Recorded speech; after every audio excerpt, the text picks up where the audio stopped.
Right, so the next part we are going to do is we are going to be making 3 different types now of different watercolour techniques. The first one we're going to do is we're going to do wet on wet, but before we can do that we need to prep this one, which is wet on dry, because we need to give this background time to dry. So what I would like you to do is I would like you to get your yellow paint quite thick and quite strong, and we're essentially going to create the gradient that we made over this side of the page where we did it really thick and strong to start off with at the top. So a lot of paint on my brush, not a lot of water. And then once I put that on, I'm getting some clean water on my brush and I'm going to fade it down lighter towards the bottom, and then again just cleaning off my brush, getting some water and fading it out towards the bottom.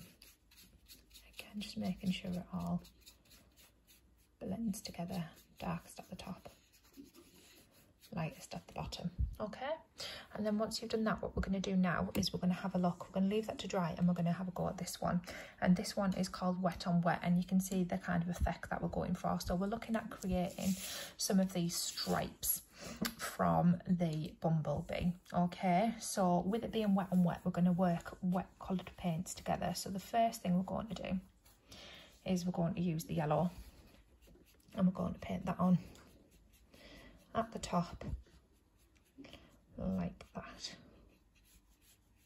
and then within that yellow we can see these kind of reddy orangey tones. So what I'm going to bring in is I'm going to bring in this colour here on our watercolour palette. I'm going to get some of that,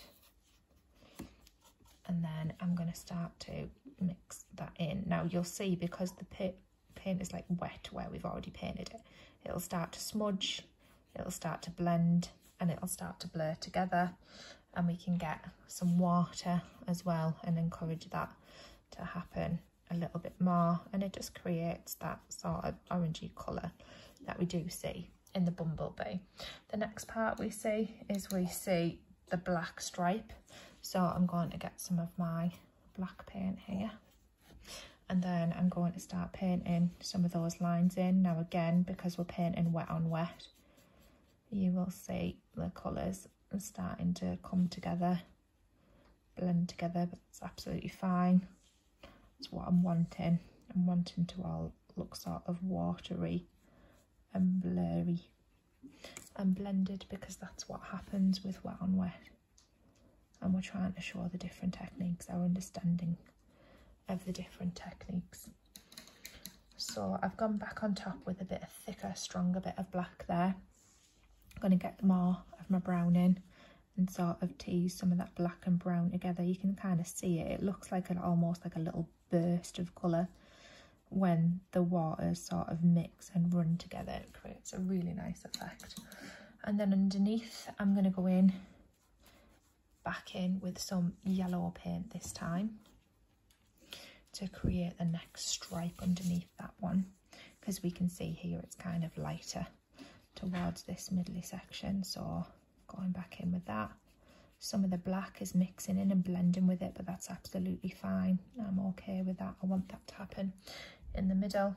I'm just cleaning off my brush at the side, getting a little bit of water, so we've got that like sort of white highlighty appearance going on there.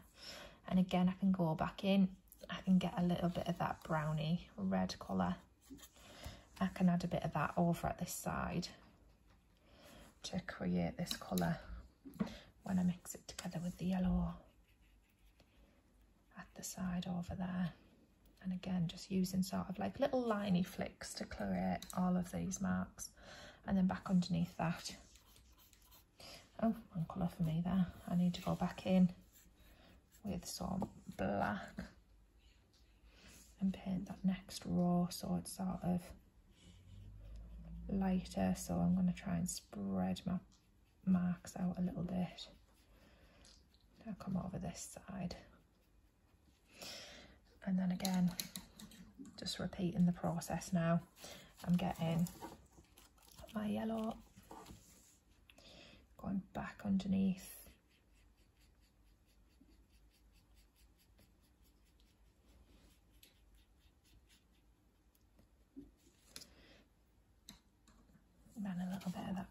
burgundy colour.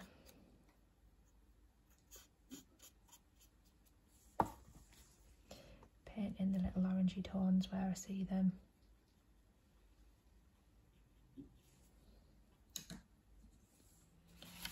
Getting a bit more watery yellow colour just to blend those back in together, because that's the joy of wet on wet, it all sort of blends and merges.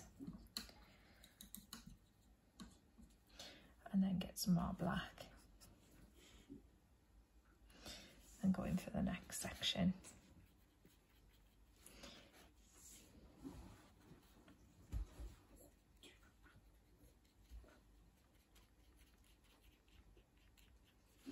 And then finish off with one final yellowy section along the bottom there. Again, just with a bit of that reddy brown colouring just along the bottom, and then blend it back in with more of that wet yellow. Okay, so once you've given that a go, we can call that one done. But the whole point of that experience is just learning that wet on wet is all going to be quite runny, it's all going to be quite drippy, it's all going to sort of blend and combine together. Okay, so once we've done that, I'm going to pause the video so you get a chance to finish yours off, and next we're going to come back and have a look at completing the wet on dry one.